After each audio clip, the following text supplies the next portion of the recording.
I have played over 1,000 hours of EU4. It is a game that I love and have so many great memories with. EU5 is just released, and here are my thoughts after playing for 15 hours. Stick around and I'll tell you if this game is for you. Importantly, you'll be getting my unbiased opinion. This video is not sponsored, and I will not get anything if you do or do not decide to get the game. First, the game is fun. Low-key, I was worried, but I shouldn't have been. Paradox games have a reputation for being spreadsheet simulators, and they live up to their reputation with this new entry. It is a spreadsheet simulator, and it is fun. Right off the bat though, the tutorial is really bare bones. The tutorial missions are broken. For instance, they can be repeated over and over, and even then they don't seem to fully work or explain how they work or what you're trying to do even. Even now, I'm not 100% sure how they work, beyond knowing that they really don't. If you were someone who looked at the Steam top sellers chart and bought the game, not watching any tutorial videos on YouTube or anything else, I think you would be more than a bit lost trying to figure things out with the in-game tutorial alone. A bright spot is the automation in EU5 seems to work really well. It's really nice to be able to simply let the AI worry about your trade, your balance, your research, or anything else while you go and fight a war, for instance. And then, when things actually do slow down, you're able to turn them off and do things yourself. I let automation run my nation's trade, and it seemed to do a reasonably well job, although I'm not a super good judge of that yet, since I myself only have a basic understanding of how the trade system works. One of the biggest changes from EU4 to EU5 is that we have pops to worry about now. I was a bit apprehensive about this change, worrying it would make EU5 too similar to Victoria 3, but so far I really enjoy the choices that emerge from this decision. For example, do you raise your levies to wage a war, to increase your power base, or keep them plowing in the fields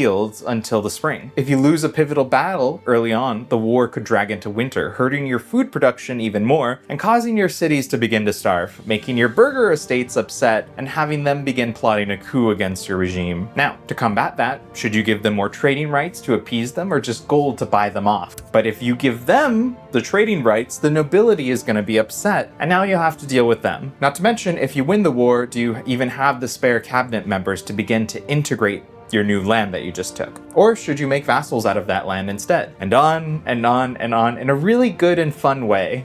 I love that these sorts of situations can arise when comparatively in EU4, declaring war on rivals as soon as you can is a pretty optimal choice from a game theory perspective. You're almost always never punished for eating land that you can, whereas in EU5 it's a bit of a choice. These complex choices in EU5 are what make the game fun, and trying to find ways to optimize them is going to be a fun thing to learn. Now, I'm not going to bury the lead here. I'll tell you what my review is. If you have played several hundred hours of Crusader Kings, EU4, Hearts of Iron, or another Paradox game, or even another strategy game like Civ, my unsponsored opinion is that this is a game for you. Now, if you are not in that group and would be jumping into this as your first grand strategy game, your first Paradox game, or anything like that, I actually think you should hold off for now. It took me a bit of time to come to this conclusion, but while it is fun, I don't think this game is for everyone. In particular, I don't think it does a good enough job of helping new unenfranchised players get their footing in just from the tutorial. But okay, here's an example. Crown power is really important in EU5. It lets you do a lot of things, it gives powerful bonuses, and it is really difficult to maintain. The game does not do a good enough job, in my opinion, of telling you this or showing you this. You'll realize how important crown power is after playing for 100 years and then wish that you had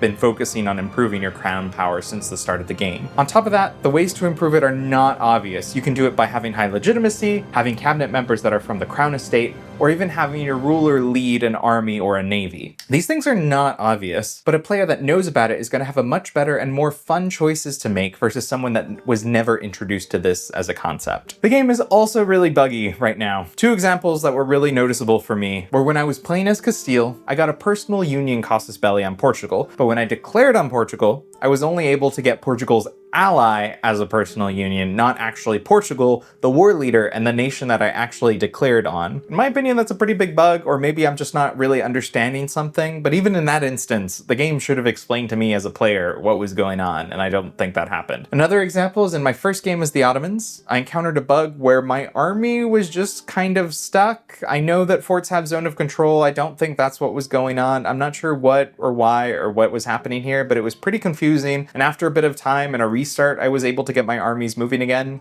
The reason I bring these things up is these are gonna happen, and you need to be ready to either just roll with them or restart or accept them.